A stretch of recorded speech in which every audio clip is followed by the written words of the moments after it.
How does cheating or infidelity affect the children? This is a question that I actually got by request, and I think it's a really great question. Leslie Wells, connection coach here. I help individuals by looking at things through an attachment lens, help them to heal, repair, and thrive in their relationships. And one of the things that a lot of people come to me for is infidelity. So I'm going to do this from a science and fact perspective, but I am going to put one thing in there as far as a faith perspective. If you've followed any of my videos, then you know that I'm a Christian, and I bring that into a lot of my coaching for people that choose that or people that resonate with that. For people who don't, I stick to the science. I have both kinds of clients. So from a faith perspective, you have to understand that anytime there is a betrayal in your marriage, there is an attack from the enemy.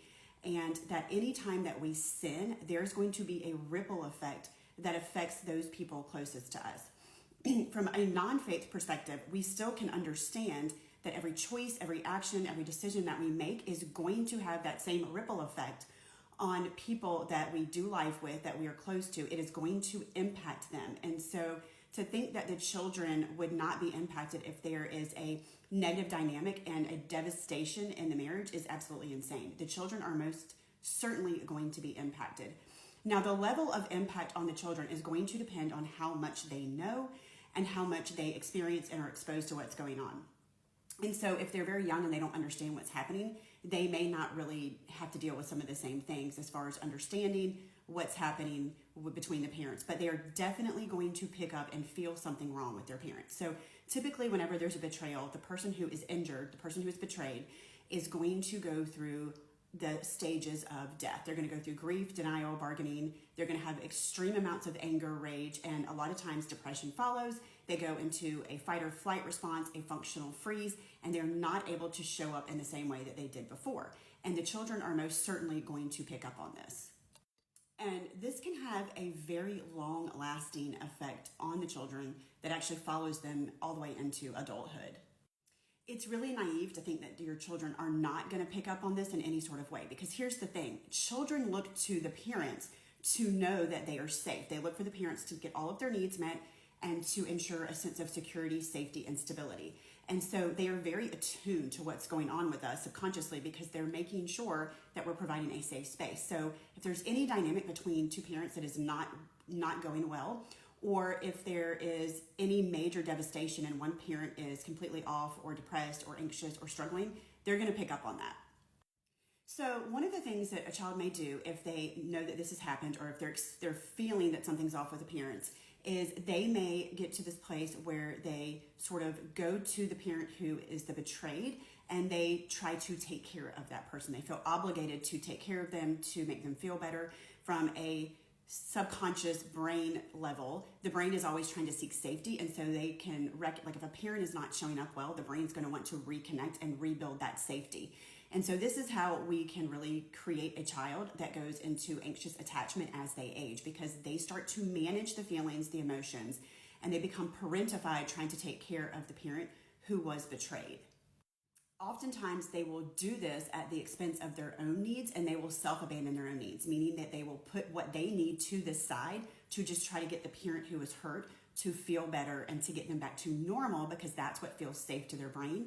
And when the parent is normal, then they can make sure that their needs are met and that they are taken care of. And so this parentifies the child. It creates a situation where they are feeling obligated to the parent. They're putting their own needs to the side and putting their parents' needs. They're prioritizing their parents' needs, and then they're managing the emotions of their parents. All things which are the perfect creation to create an anxious attachment as they age.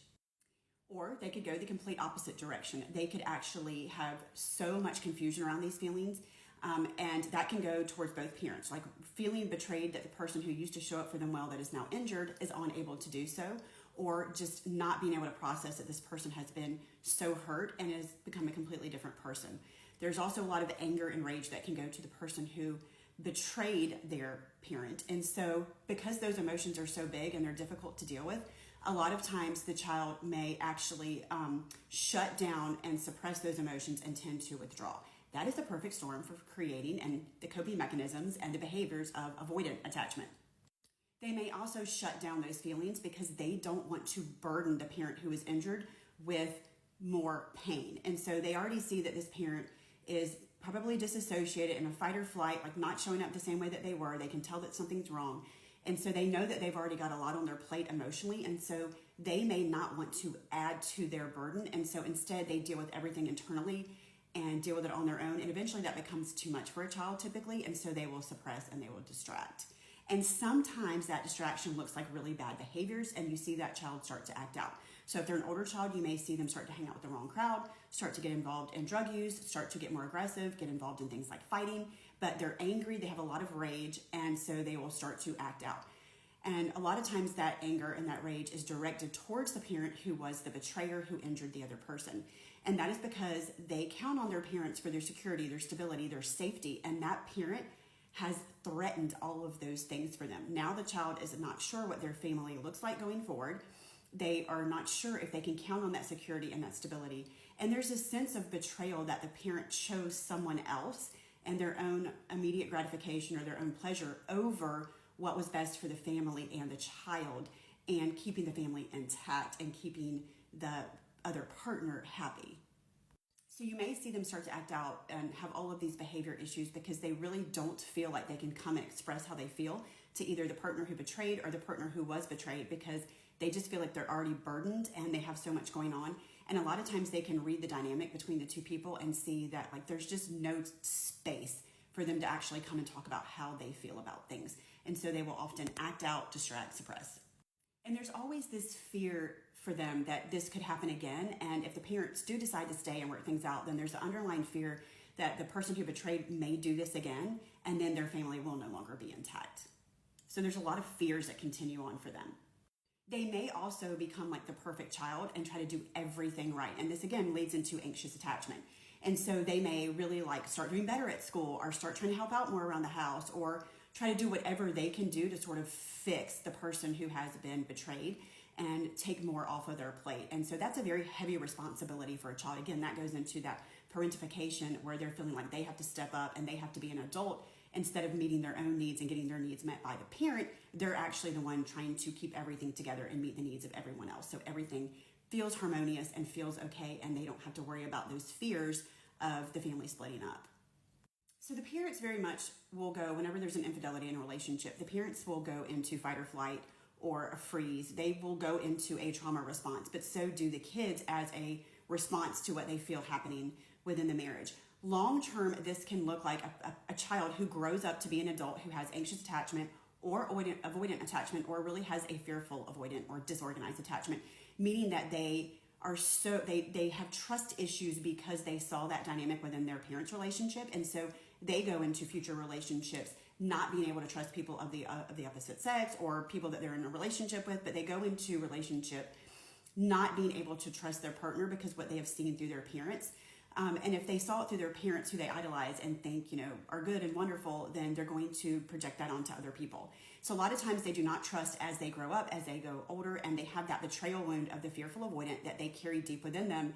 And so they will go into relationships always waiting for the other shoe to drop, always expecting to be betrayed and sort of not trusting anyone and feeling like love and people are not safe and trustworthy.